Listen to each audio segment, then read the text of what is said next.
Welcome to our channel. నేను మీ Prashanth. 1300 SFT 1500 SFT అంటూ మనకు చాలా మోసాలు అయితే చేస్తూ ఉన్నారు. మనం నమ్మేసి చాలా ఫ్లాట్లకు అయితే డబ్బులు కడుతూ ఉంటాము.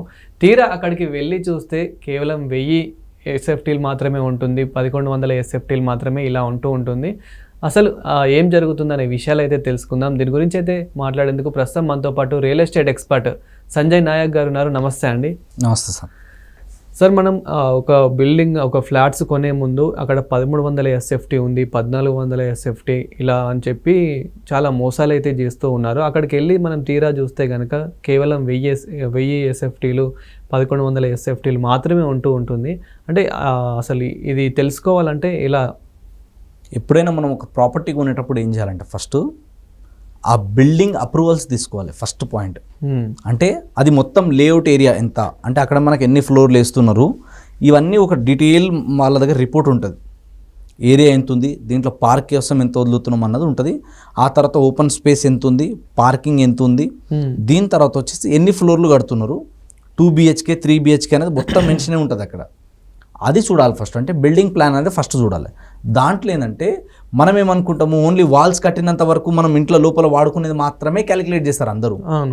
అది కాదు, దాంతో పాటు మళ్ళీ అగైన్ బయట వచ్చేసి మీకు వరండా ఏదైతే ఉందో అది క్యాలిక్యులేషన్ చేస్తారు. దాని తర్వాత నెక్స్ట్ వచ్చేసి మనం ఏదైతే వాడే లిఫ్ట్ ఉందో దాన్ని క్యాలిక్యులేట్ చేస్తారు, స్టెప్స్ని క్యాలిక్యులేట్ చేస్తారు. ఇట్లా ఈచ్ అండ్ ఎవ్రీ పాయింట్ని క్యాలిక్యులేట్ చేస్తారు అనమాట. అందుకే కొనేది చెప్పేదానికి ఫైనల్గా అవుట్పుట్ మనకు వచ్చేదానికి కొంచెం డిఫరెన్సెస్ అనేది కనిపిస్తుంది. సో వీటి గురించి మనం తెలుసుకోవాలన్నప్పుడు ఏంటంటే ముందే వాళ్ళని అడగాలి, లోపల బిల్డప్ ఏరియా ఎంత ఉంది, సూపర్ బిల్డప్ ఏరియా ఎంత ఉంది, each and every point any builder or any developer మీరు అడిగితే స్టెప్ బై స్టెప్ మీకు క్లియర్గా ఎక్స్ప్లెయిన్ చేస్తారు ఖచ్చితంగా. సో అది మెన్షన్ కూడా చేస్తారు. సో దాన్ని బేస్ చేసుకొని ఒక ప్రైజ్ ఉంటుంది. కొందరు ఫేసింగ్ని బట్టి ఒక ప్రైజ్ కూడా చెప్తారు. అండ్ వాళ్ళు ఇచ్చే ఎమ్యూనిటీస్ ఫెసిలిటీస్ని బట్టి కూడా ప్రైజెస్ అనేది మారుతూ ఉంటుంది.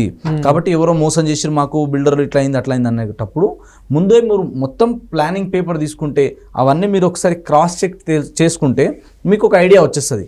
ఆ ఏరియా ఎంత ఉంది, నిజంగా అంత పెట్టడం వర్తా కదా, వాళ్ళు ఇచ్చే ఎమ్యూనిటీస్ ఏమున్నాయి, వాళ్ళు ఇచ్చే ఫెసిలిటీస్ ఏమున్నాయి, దీన్ని బేస్ చేసుకొని చేంజ్ అవుతూ ఉంటాయి అనమాట. అండ్ మనకి చెప్పేటప్పుడు ప్రైస్ కానీ క్యాలిక్యులేషన్స్ అన్నీ కూడా ఎన్ని ఫీట్లలో ఉంది, ఎంత SFT మొత్తం టోటల్ ఏరియా వచ్చింది construction, each and every point వాళ్ళు చెప్తారు. సో అవి చెప్పిన తర్వాత అవన్నీ మనం క్లియర్గా తెలుసుకున్న తర్వాత మాత్రమే మనం ఫర్దర్గా పేమెంట్ చేసి ముందుకెళ్ళాలి. వాళ్ళు ఈచ్ అండ్ ఎవ్రీథింగ్ వాళ్ళు ఏదైతే ఎంత ఏరియా ఉంది ఏంటి అన్నది ఖచ్చితంగా ఎనీ డెవలపర్ ఆర్ బిల్డర్ మీకు ఇప్పుడు ఒకటి చెప్పి తర్వాత ఒకటి చేయడానికి ఉండదు.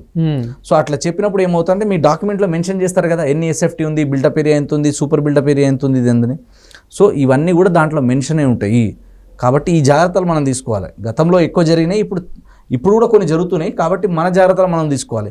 ఇవన్నీ మనకు తెలియదు అన్నప్పుడు ఒక లీగల్ రిపోర్ట్ తీసుకొని, ఒక లీగల్ ఒపీనియన్ తీసుకొని, లేదా ఒక రియల్ ఎస్టేట్ ఎక్స్పర్ట్ సలహాలు సూచనలు తీసుకున్న తర్వాత అప్పుడు మాత్రమే మనం ఫర్దర్గా వెళ్ళాలి. ఏదో తక్కువలు వస్తుంది, ఆఫర్లు వస్తుంది, మంచి డిస్కౌంట్లు పెట్టిర్రు, మంచి గిఫ్ట్లు పెట్టిర్రు అని చెప్పి టెంప్ట్ అవ్వడం కాకుండా మీకు ఇలాంటి డౌట్స్ ఉన్నప్పుడు ఏంటంటే మీరు ఒకసారి క్రాస్ వెరిఫికేషన్ చేసుకోవడం, దానికి సంబంధించిన మొత్తం ఎంక్వైరీ చేసుకున్న తర్వాతనే అప్పుడు మాత్రమే మనం ఫర్దర్ స్టెప్ తీసుకోవాలి. లేకపోతే మనం తొందరపడి ముందుకెళ్ళొద్దు. అండ్ వాళ్ళు ఏమేమి చేస్తున్నారు ఈచ్ అండ్ ఎవ్రీథింగ్ అనేది ఎనీ డెవలపర్ ఆర్ బిల్డర్ చెప్పాల్సిన రెస్పాన్సిబిలిటీ వాళ్ళకు ఉంటుంది. వాళ్ళు చెప్పినా చెప్పకపోయినా మనం అడగాలి. మనకు తెలియదు అన్నప్పుడు తెలిసిన వాళ్ళ దగ్గర సజెషన్ తీసుకొని మనం ముందుకెళ్తే సేఫ్ ఉంటుంది. అండ్ మనకి ఎక్కడ కూడా చీటింగ్ జరగడానికి ఆస్కారం ఉండదు. ఈ జాగ్రత్తలు ప్రతి ఒక్క ఇన్వెస్టర్ ఎక్కడ ప్రాపర్టీ ఉన్నా తెలుసుకోవాల్సిన విషయాలు అనమాట. అప్రూవల్స్ పరంగా కావచ్చు, అక్కడ ల్యాండ్ ఎంత ఏరియా ఉంది, అక్కడ ఏమేమి ఎమ్యూనిటీస్ ఇస్తున్నారు, ఆ డెవలపర్లు బిల్డర్లు పార్ట్నర్లు ఎంతమంది ఉన్నారు, తర్వాత వీళ్ళు ఎప్పటికల్లా డెవలప్మెంట్ చేసి ఇస్తారు. కొందరు ఎంట్రీ టైంలో పోతారు, అంటే అప్రూవల్స్ వచ్చేసినాయి వర్క్ స్టార్ట్ కాగానే స్టార్టింగ్లో పోతారు. కొందరు ఫ్రీలాన్సర్లలో పోయి ఇన్వెస్ట్మెంట్ చేస్తూ ఉంటారు. అప్పుడు చెప్పేదానికి ఫైనల్ అవుట్పుట్ ఇచ్చేదానికి ఆ 2 years 1 year ఏదైతే టైం పీరియడ్ ఉంటుందో 3 years అప్పుడు డెలివరీ ఇచ్చే టైంకి వేరే ఉంటుంది, చాలా డిఫరెన్స్. సో ఆ డిఫరెన్సెస్ వస్తాయి. కాబట్టి మనం ముందు నుంచే జాగ్రత్త ఉండాలి. మనకి ఎంతలా కడుతున్నారు ఏంటి అనేది ప్రతిదీ మనం ముందు ముందే చూసుకొని వెళ్తే సేఫ్ సైడ్ ఉంటుంది ఎప్పుడైనా.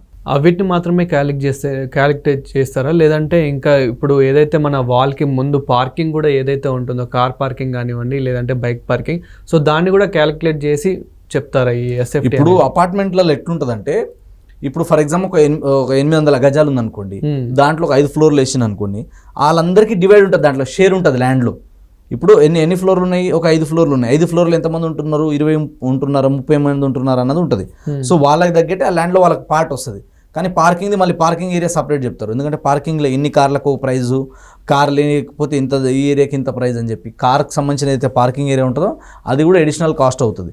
సో ఎప్పుడైతే ఈ మొత్తం దీని బిల్డింగ్ లైఫ్ అయిపోతుందో అప్పుడు వీళ్ళందరికీ ఆ ల్యాండ్ మొత్తంలో ఉన్న ల్యాండ్లో షేర్ వస్తుంది. సో ఈ విధంగా ఉంటుంది అనమాట. సో దీంట్లో ఇంకా చాలా పారామీటర్స్ ఉంటాయి. ఇంకా అపార్ట్మెంట్ గురించి, ఫ్లాట్లు కొనే ముందు ఇంకా వాస్తు గురించి కావచ్చు, వీటన్నిటి మీద మనం ఏం చేద్దామంటే ఒక ఫుల్ లెంత్ ఎపిసోడ్ చేద్దాం. ఒకసారి డీటెయిల్గా స్టెప్ బై స్టెప్ మాట్లాడదాం. ఇట్లా ర్యాండమ్గా ఒకటి మాట్లాడడం కాకుండా స్టెప్ బై స్టెప్ డీటెయిల్గా మాట్లాడుతూ వెళ్తుందంటే ఇంకొంచెం ఎక్కువ అవేర్నెస్ వస్తుంది, ఇంకా క్లారిటీ వస్తుంది అనమాట. సో అంటే నార్మల్గా చెప్పాలి అంటే కనుక ఎంత ఎస్ఎఫ్టీలో తీసుకుంటే బాగుంటుంది అనుకునే వాళ్ళకి అంటే ఏం చెప్తారు? ఇప్పుడు మన రిక్వైర్మెంట్ ఏముందన్న చూసుకోవాలి ఫస్ట్. అంటే మనం ఇప్పుడు ఒక 2 BHK సరిపోతుందా, 3 BHK సరిపోతుందా, మన ఇంట్లో ఎంతమంది ఉంటున్నారు, అండ్ మనం ఎంత అమౌంట్ ఎఫర్ట్ చేస్తున్నాము, ఎలాంటి లొకాలిటీలో తీసుకుంటున్నాము, ఈ పారామీటర్స్ అన్ని చెక్ చేసుకోవాలి. దాన్ని బేస్ చేసుకొని ఇప్పుడు హైదరాబాద్ లాంటి ఏరియాలో మినిమం వచ్చేసి 2 BHK అనేది మ్యాండేటరీ. సో 2 BHK 3 BHK అనేది మీ బడ్జెట్, మీ జేబు ఎంత సపోర్ట్ చేస్తే అంత. సో దాన్ని బట్టి మినిమం వచ్చేసి ఒక 900 SFT కానీ 1200 SFT కానీ తీసుకుంటే కొంచెం బాగుంటుంది. ఇంకా అంతకన్నా తక్కువ అన్నప్పుడు ఏమవుతుందంటే రూమ్ సైజు తక్కువ అవుతా ఉంటుంది. సో రూమ్ మనకు కొంచెం స్పేషియస్ ఉండాలి, కొంచెం మనకి ఏదన్నా ఎవరైనా వచ్చినప్పుడు గెస్ట్లు వచ్చినప్పుడు కూడా ఇబ్బంది అవ్వద్దు అనుకున్నప్పుడు ఏం చేస్తారంటే కొంచెం మినిమం 3 BHK, ఇప్పుడు హైదరాబాద్లో 2 BHK 3 BHK ట్రెండ్ అనేది ఎక్కువ నడుస్తుంది. సో ఈ బడ్జెట్లోనే ఎఫర్ట్ చేయగలుగుతారు. ఇంకా అంతకు మించి ఎక్కువ పెట్టాలన్నప్పుడు ఏమవుతుందంటే మన జేబు సపోర్ట్ చేస్తుందంటే మనం వెళ్ళొచ్చు. అప్పుడు ఏరియా ఎంతైనా పెంచవచ్చు, మన దగ్గర ఎంత ఉందన్నదే ఇంపార్టెంట్, మనం ఎంత పెడుతున్నాం అన్నదే ఇంపార్టెంట్. సో హైదరాబాద్లో ఇప్పుడు ఇన్వెస్ట్మెంట్ చేద్దాం అనుకునే వాళ్ళకి పలు ఏరియాలలో ఏవంటే బెస్ట్, అంటే ఫ్యూచర్లో ఇది చాలా బాగా గ్రోత్ అవుతుంది, మీ బడ్జెట్లో కొంచెం రీజనబుల్లో కావాలి అని అనుకుంటే కనుక ఈ ఏరియాలలో ఇప్పుడు కొంచెం బాగున్నాయి అంటే అది ఏ ఏరియాస్ అని చెప్తారు? ఇప్పుడు హైదరాబాద్ మార్కెట్లో ఎక్కడ తీసుకున్నా ల్యాండ్ వాల్యూస్ పెరుగుతాయి, కానీ అపార్ట్మెంట్లో ఫ్లాట్స్కి వచ్చేసరికి ఏంటంటే అది ఏరియాని బట్టి దానికి ఉన్న డిమాండ్ ఉంటుంది. సో ఎక్కడైనా సరే కానీ ఎమర్జింగ్ మార్కెట్ ఎక్కడెక్కడ ఉన్నాయని చూడాలి. ఫర్ ఎగ్జాంపుల్ ఇప్పుడు నార్త్ సైడ్ తీసుకుంటే కోంపల్లి, సుచిత్ర ఏరియా బాగుంది ఎగ్జాంపుల్. దాని తర్వాత వచ్చేసి ఇప్పుడు నార్సింగి బాగుంది, ఇప్పుడు మనకు ముందు నుంచి వింటున్నాం మనం కోకాపేట ఉంది, ఈ ఏరియాలు బాగున్నాయి. సో ఇట్లా నెక్స్ట్ వచ్చేసి ఇప్పుడు రాజేంద్ర నగర్ కావచ్చు, బుద్వేల్ కావచ్చు, ఈ ఏరియాలు బాగున్నాయి. నెక్స్ట్ వచ్చేసి మనకి వచ్చేసి ఎల్బీ నగర్ కావచ్చు, ఎల్బీ నగర్ సరౌండింగ్ ఏరియాలు కావచ్చు, నాగోల్, ఉప్పల్, ఈ ఏరియాస్ ఉన్నాయి. సో ఇట్లాంటి ఏరియాస్లలో ఏంటంటే కొంచెం ఎక్కడైతే ఎమర్జింగ్ ఉందో, ఇప్పుడు ఎక్కడైతే తక్కువలో వస్తుందో అక్కడికి వెళ్ళి మనం తీసుకుంటే ఉండడానికి బాగుంటుంది, రేపటి రోజు రీసేల్ కూడా వాల్యూ అప్రిషియేషన్ రావడానికి బాగుంటుంది. అండ్ మనం ఇంతకుముందు కూడా మాట్లాడినట్టు ఏంటంటే మనకి మెట్రో యాక్సెస్ ఎంత ఈజీగా ఉంది, లేదా రోడ్ కనెక్టివిటీ ఎంత ఈజీగా ఉంది అన్నది చూసుకోవాలి. ఆ ఏరియాను చూసుకున్న తర్వాత నెక్స్ట్ ఎంప్లాయ్మెంట్ ఆపర్చునిటీకి ఎంత దూరం, అంటే మనం వర్క్ చేసేది ఎక్కడి నుంచి ఎక్కడ మనం ట్రావెల్ చేయాలి, మన ట్రావెల్కి ఎంత డ్యూరేషన్ పడుతుంది, ఓకే ఎంత టైంలో మనం రీచ్ అవ్వగలుగుతాం, ఇవి చెక్ చేసుకోవాలన్నమాట. ఇప్పుడు నేను ఐటీలోనే ఉంటాను, దగ్గరలో ఉండాలనుకుంటే ఇక్కడ సరౌండింగ్ ఇప్పుడు మాదాపూర్ కావచ్చు, తర్వాత వచ్చేసి మనకి మియాపూర్ కావచ్చు, కేపీహెచ్బి కావచ్చు, ఈ చందానగర్, ఈ ఏరియా ఇప్పుడు ప్రిఫర్ చేస్తారు. ఇంకా అక్కడ కూడా మనం ఎఫర్ట్ చేయాలంటే ఇంకా ముందుకు వెళ్ళాలి, ఇంకా ఎక్కడ వెళ్ళాలి, అప్ టు పటాన్చెరు వరకు వెళ్తారు చాలామంది. సో అక్కడ వెళ్ళి మనం ఇన్వెస్ట్మెంట్ చేయాలి, తప్పదు. ఎందుకంటే మన బడ్జెట్లో ఎక్కడ వస్తుందో అక్కడ వెళ్ళి ఇన్వెస్ట్మెంట్ చేస్తారు. అండ్ మన వర్కింగ్ ప్లేస్కి ఏది సూటబుల్ లొకేషన్, ఎక్కడ మనకి నియర్ బై ఉంటుందో అక్కడ ప్లాన్ చేసుకోవాలి. నేను ఇప్పుడు ఏవైతే లొకేషన్ చెప్పినానో అవి ఒక శాంపుల్గా ఎగ్జాంపుల్కి మాత్రమే చెప్పిన. ఇప్పుడు మీ జాబ్ ఎక్కడో చేస్తారు, మీరు ఉండేది ఎక్కడో అన్నప్పుడు వర్కౌట్ కాదు. ఆ ట్రావెలింగ్కి, ఆ జర్నీకి ఇప్పుడు హైదరాబాద్లో మనం చూస్తున్నాం యావరేజ్గా హైదరాబాద్లో ట్రాఫిక్ స్పీడ్ ఒక వెహికల్ ఎంత వెళ్తుంది అంటే గంట సేపట్లో మన హైదరాబాద్లో యావరేజ్గా 10 కిలోమీటర్స్ నుంచి 20 కిలోమీటర్స్ మాత్రమే వెళ్తున్నాం మనం. అవును, రాబోయే రోజులలో ఈ జనాలు ఇంకా ఎక్కువ పెరుగుతాయి, ఆ టైం ఇంకా పెరుగుతుంది, ఆ జర్నీ అనేది ఇంకా తగ్గిపోతుంది. అంటే ఇంకా 5 కిలోమీటర్లు వెళ్ళాలి గంటకి, అంత ట్రాఫిక్ అయిపోతుంది. అందుకే ఇప్పుడు ఫ్లైఓవర్లు కట్టడం కానీ, సిటీ ఒకటి దగ్గర కాదు దీన్ని ఎక్స్పాండ్ చేయాలని చెప్పి కూడా గవర్నమెంట్ ప్రపోజల్ తీసుకొచ్చి ORR నుంచి రీజనల్ లింక్ రోడ్ వరకు ఎక్స్పాన్షన్ ప్లాన్ చేస్తుంది.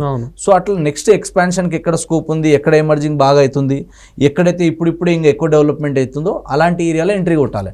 అక్కడ ప్రైస్ తక్కువకి వస్తుంది, మంచి మంచి ప్రాపర్టీస్ దొరకడానికి ఎక్కువ ఛాన్సెస్ అనేది ఉంటాయి. Thank you sir. Thank you.